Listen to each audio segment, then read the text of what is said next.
మీరు శరీరానుసారముగా ప్రవర్తించిన ఎడల చావవలసిన వారై ఉన్నారు. కానీ ఆత్మచేత శరీర క్రియలను మనం చంపిన ఎడల జీవిస్తాం. నిజమైన జీవితం ఎలా ఉంటుందంటే ప్రియులారా, ఆత్మచేత శరీర క్రియల్ని చంపాలి. స్తోత్రం చెప్పండి అందరూ గట్టిగా. ఆత్మకు శరీరానికి ఎల్లప్పుడూ పోరాటం జరుగుతూ ఉంటుంది.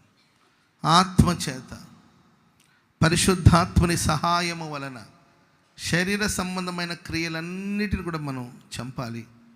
అప్పుడే మన జీవితంలో నిజమైన జీవితం, నిజమైన జీవం అనేది ఆరంభించబడుతుంది.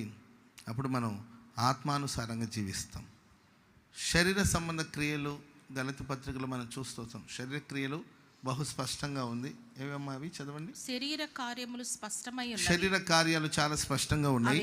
ఏమనగా జారత్వము, అపవిత్రత, కాముకత్వము, విగ్రహారాధన, అభిచారము, ద్వేషములు, కలహము, మత్సరములు, క్రోధములు, కక్షలు, భేదములు, విమతములు, అసూయలు, మత్తతలు, అల్లరితో కూడిన ఆటపాటలు మొదలైనవి. ఇవన్నీ కూడా శరీర సంబంధమైన క్రియలు.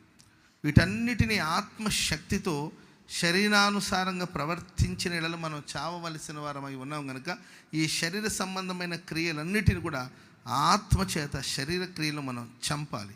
స్తోత్రం చెప్పండి అందరూ గట్టిగా. హల్లెలూయా.